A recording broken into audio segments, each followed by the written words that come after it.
도대체 책임져야 될 사람이 누구냐? 근로자 안녕, 우리 회사 망했어요. 해고가 아주 쉬워진다는 해고가 거죠. 아주 사실상 해고가 아주 쉬워진다 고. 자, 그러면 근로자 개념에 대해서 우리가 좀 살펴봤는데 다음 또 중요한 쟁점이 되는 것이 근로기준법을 지켜야 되는 의무, 그렇죠. 주체, 누가 지켜야 되느냐? 네. 사업주가 지켜야 되는데 네. 사용자, 네. 이 사람들이 또 모호한 경우가 많습니다. 네. 도대체 책임져야 될 사람이 누구냐? 네. 이건 또 개념 어떻게 정리해야 될까요? 말씀하신 대로 근로기준법 적용을 받는 사용자는 공기법이 근로자를 보호하기 위해서 네. 마련된 법이지 않습니까? 그러면 근로조건들을 상세하게 규정을 하고 있고 근로기준법상 근로조건에 대해서 이를 준수하지 않는 사용자는 민형사상 법적 책임을 부담하게 돼 있습니다. 그러니까 처벌까지 받는다는 예. 거예요. 근데 근로기준법은 사용자를 이렇게 정의하고 있습니다. 사업주 또는 사업 경영 담당자, 네. 그 밖에 근로자에 관한 사항에 대해서 사업주를 위하여 행위하는 자 이렇게 정하고 있습니다. 많이 어렵습니다. 풀어서 네. 설명해 예. 주시면. 뭐 개인 사업체 같은 경우에는 사장님 사용자가 되는 것이고 법인 사업체 같은 경우에는 회사 그 자체가 됩니다. 사람이 아니라는 예, 겁니다. 이게 예, 중요 예. 포인트입니다. 주식회사 회사, 땡땡땡이면 주식회사 땡땡땡 예. 자체가 사업주가 네, 그리고 됩니다. 또 사업 경영 담당자도 사용자의 지위를 가지게 되죠. 이때는 보통은 대표님. CEO라고 하죠. 그렇죠. 예. 네. 사업 경영 담당자로서 사용자로서의 법적 책임을 부담하게 됩니다. 이런 그 경영자들 중에서도 월급 받는 전문 경영인들이 있습니다. 네. 근로기준법상 근로자들에 대한 사항을 뭐 지시하고 감독하고 의사관여를 하기 때문에 그 사람이 급여를 받는 전문 경영인이라고 하더라도 사용자로서의 책임을 질 수 네. 있다. 그 부분들을 생각해 주시면 네. 되겠습니다. 뉴스를 보면 여러분들 그 조선업이라든지 자동차 회사라든지 큰 제조업체 같은 경우들을 보면은 하청업체라는 표현을 쓰죠. 법적인 정식 용어는 하수구업체 뭐 이렇게 해야 정식 용어인데 보통 통상 용어로 이제 하청업체라는 표현을 많이 씁니다. 원청, 하청 이런 얘기를 많이 합니다. 원청 회사에 직접 고용을 요구한다. 이런 뉴스들이 많이 보도되는데 나의 소속 회사는 듣도 보도 못한 조그마한 회사예요. 주식회사 담정 이런 식으로 정말 작은 회사인데 여기 근로계약서 체결하거나 근로자인 것처럼 하는데 일은 현대자동차 공장에서 하는데 소속은 현대자동차가 아니야. 감정이야. 현대자동차가 담정에다가 헤드라이트 갈아 끼우는 것만 맡겨요. 그리고 나는 헤드라이트 조립만 해. 근데 여기서 나는 현대자동차의 업무 지시를 막 받고 현대자동차가 이렇게 해 저렇게 해 이거 쓰지 마 휴가는 쓰지 마 지시는 현대자동차한테 받는데 소속은 현대자동차 소속이 아닌 회사가 좀 어려워지거나 이러면은 현대자동차에서 야 더 이상 너 저 헤드라이트 만들지 마 너네 주식회사 담정에 안 맡길 거야.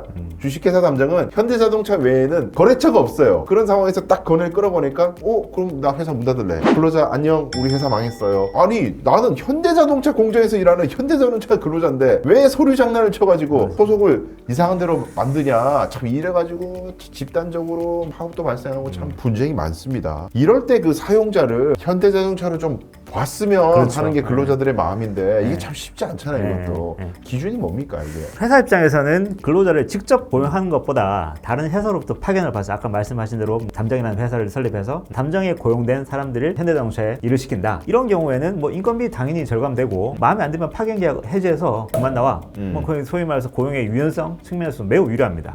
해고가 아주 쉬워진다는 해고가 아주 거죠. 사실상 해고가 아주 쉬워진다고. 파견 계약을 해지한다는 뭐 형식은 취하지만 사실상 해고를 쉽게 할 수 있는 상황이 발생하는 거죠. 해고는 엄격하게 제한이 됩니다. 근데 해고를 이렇게 쉽게 해버리니까 회사 측에서는 달콤한 제도인 거죠. 근데 근로자 측면에서 보면은 같은 일을 합니다. 파견 근로자든지 원청에 소속된 직접 고용 관계를 맺고 있는 근로자와는 사실상 같은 일을 함에도 불구하고 네. 현대차에 소속된 직원들은 만약에 월급 500만 원을 받는데 똑같은 일을 함에도 불구하고 300만 원밖에 못 받는 경우가 발생하는 거죠. 근로자 입장에서 불리한 제도입니다. 그러니까 이러한 근로자 파견을 아무런 제한 없이 허용을 해주면은 사용사업주 현대자동차 근로기준법에서 정하고 있는 사용자로서의 책임을 전혀 부담하지 않게 됩니다. 법을 다 피할 수 있는 거죠. 다 피할 수 있는 거죠. 그래서 원칙적으로 근로자 파견은 1년을 초과하지 못하고 아무리 길게 잡아도 1년 동안만 일단 근로자 파견을 받아라. 그리고 합의가 있는 경우에는 사용사업주와 근로자 사이에 합의가 있는 경우에는 한 번 연장할 수 있습니다. 한 번. 근데 연장 기간도 또 1년을 초과하지 못하게 됐습니다. 아무리 길게 잡아도 2년을 초과하지 못하고 만약에 2년을 초과해서 그 파견 근로자를 사용하는 경우에는 해당 파견 근로자를 직접 현대자동차에서 고용을 해야 됩니다. 그 현대자동차 직원이 되네. 그렇죠.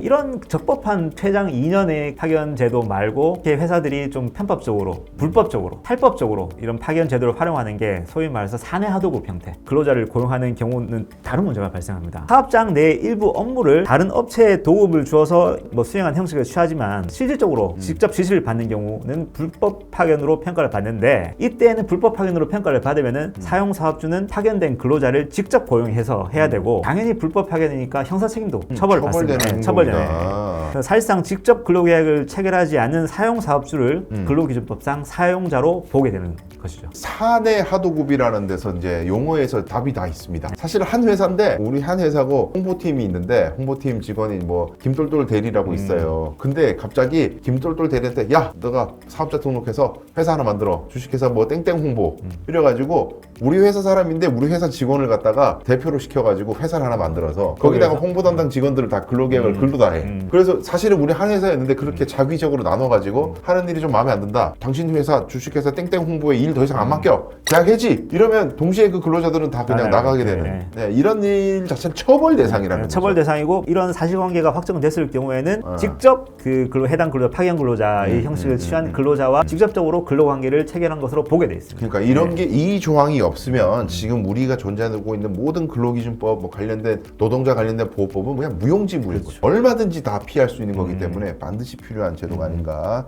생각이 됩니다. 배달기사분들의 법적 지위에 대해서 굉장히 논쟁이 많습니다. 근데 이분들이 근로기준법상 근로자로 볼 수 없는 징표성이 좀 부족하긴 합니다. 택배 기사들로 구성된 노동조합 설립을 최근에는 서울행정법원에서도 인정을 했고